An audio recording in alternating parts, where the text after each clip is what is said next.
There's something strange about small towns at night, especially on Halloween. The streets look the same houses, the same pumpkins, the same smiles. But sometimes one small thing changes.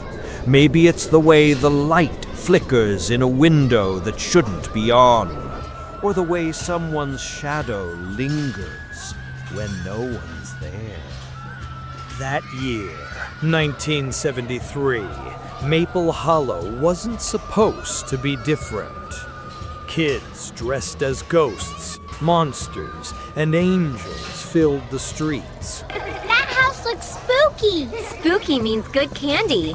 Come on. Well, hello there. Happy Halloween. Trick or treat! Here you go. Chocolates for everyone. Thank you. But there was one little girl, red jacket, white shoes, who never came back home. Her name was Amy, and if you walk down Birch Street today, you can still hear her bike bell ringing once every Halloween night. They said it was the coldest Halloween night the town had ever seen. The kind of cold that doesn't touch your skin, but slides quietly into your bones. Amy left home at 6:30 p.m. Her mom tied her hair with a white ribbon and told her to be home before dark. The street lamps had already started flickering. She was seen on Birch Street, laughing with two other kids, her red jacket glowing like a tiny flame in the dark.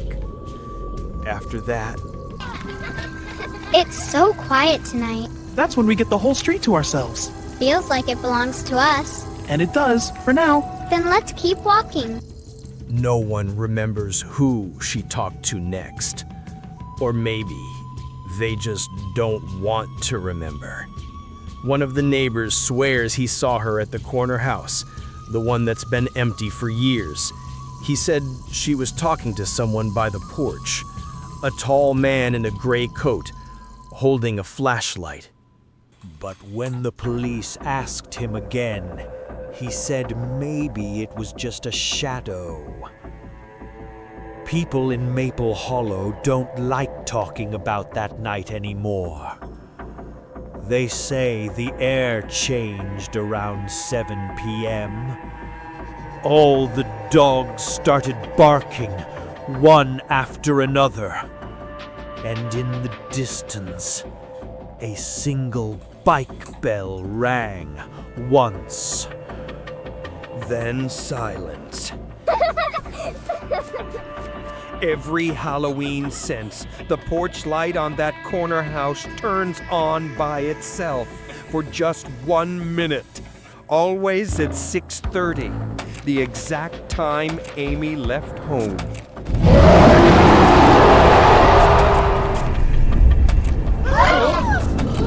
Doesn't sound right. It's getting closer. Go! Get inside! Come on! By morning, the whole town knew. Posters were printed overnight. Missing Amy Clark, age 9. People gathered in the cold air, clutching coffee cups, whispering the same question over and over. Where could she have gone? Police cars crawled down Birch Street, red and blue lights washing over the houses. They found her bike first, lying on its side, one wheel still spinning like it hadn't stopped all night. No footprints, no signs of struggle, just the faint smell of wet leaves and something metallic in the air. They searched the old houses, the creek behind the school, the abandoned mill by the hill. Nothing. A quiet kind of panic began to spread. Not the loud kind with screaming and sirens, but the kind that settles under your skin. One of the officers, a young man named Collins, said he heard something while searching the woods. A soft ding, like a bike bell, followed by the sound of a girl humming a lullaby. He swore it was coming from the trees. When the others ran to check, there was nothing, just the wind moving through the branches. Collins quit the force a week later. He told his captain, "The forest hums at night now, like it's breathing." No one laughed. That same week, letters started appearing on doorsteps. Small envelopes, sealed with a red wax mark. Each one had only 4 words inside. Did you see me? Police said it was a cruel prank, but the handwriting was unmistakably a child's, and the ink smelled faintly like sugar. Candy ink, the kind kids use on Halloween. A week after Amy disappeared, Maple Hollow began pretending everything was fine. The posters that showed her smiling face were fading in the rain, the ink bleeding like tears. People went back to work. They opened their shops, swept their porches, and stopped saying her name. But something in the town had changed. Something quiet, something everyone felt, but no one dared to acknowledge. Street lights flickered every night, longer than usual. Mailboxes slammed shut even when there was no wind.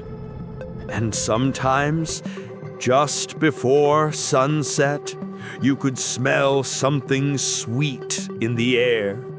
Sweet and metallic, like rusted candy. School reopened the following Monday. Amy's desk stayed empty. Her teacher covered it with a white cloth, as if she couldn't bear to see the emptiness beneath. Every morning, the cloth was found slightly moved. Some said it was the draft. Others whispered maybe she sits there at night. Around that same week, the first strange gifts appeared. Small red-wrapped candies left neatly on people's porches. The same kind Amy loved. Bright, sugary, almost sticky-looking even through the wrapper. Inside each wrapper, there was a tiny slip of paper, folded carefully, delicately, like a child had done it. 4 words: "Thank you for the candy." Police called it a prank. Kids messing around, nothing more. But the families who received those candies reported something else. Something the police didn't write in their reports. Their clocks stopped that night. All of them.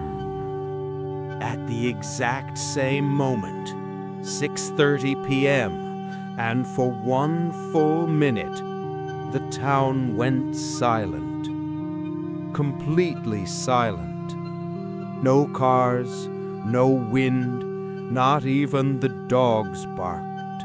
Just stillness, a heavy, unnatural stillness.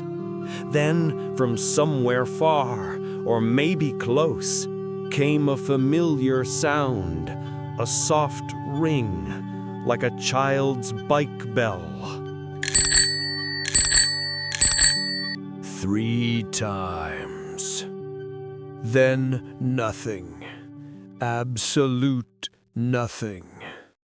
After that, Maple Hollow pretended even harder that nothing strange was happening. People avoided Birch Street completely. Kids took longer routes to school. Parents shut their windows before dark and kept the porch lights off. No one talked about the candies. No one talked about the clock stopping. No one talked about the bell. And slowly enough to feel wrong, the town began to forget her. Forget Amy.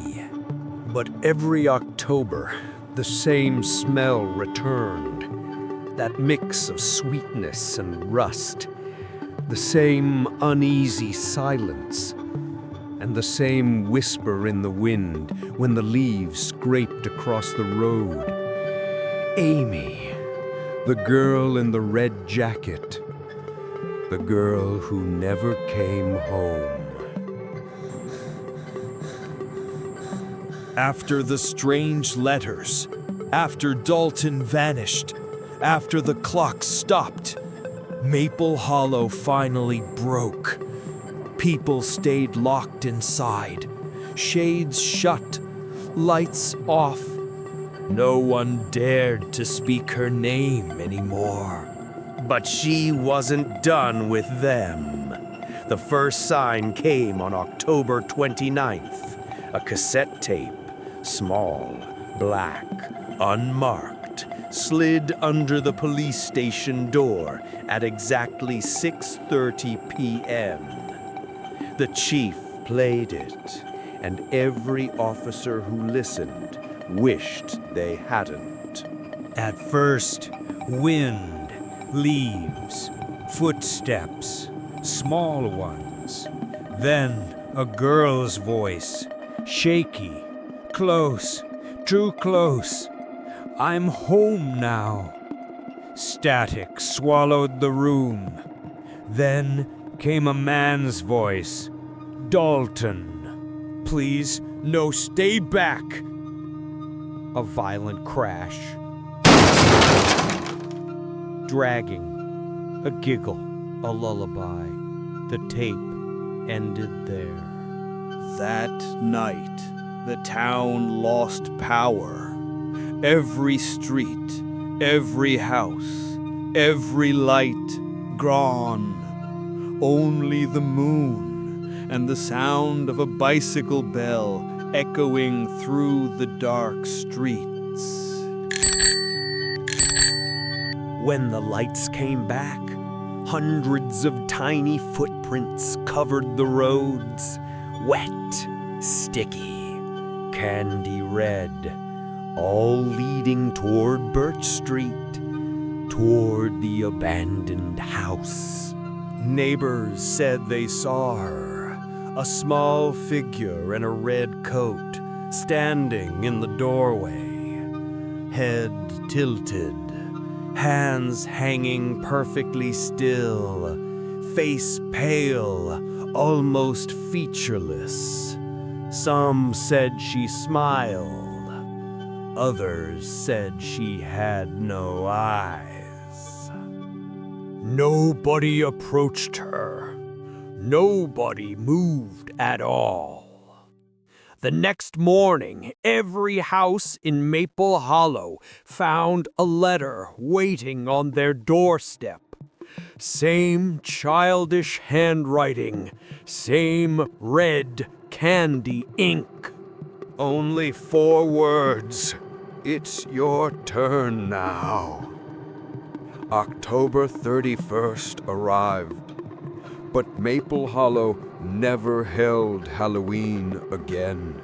Not after that night. Some families fled, some vanished. Birch Street stayed empty. But locals say, when the wind turns cold and the lights flicker, you can still hear her. A soft bell, a quiet giggle, little footsteps behind you. If you turn fast enough, you might see the red coat. If you turn too slow, she'll see you first.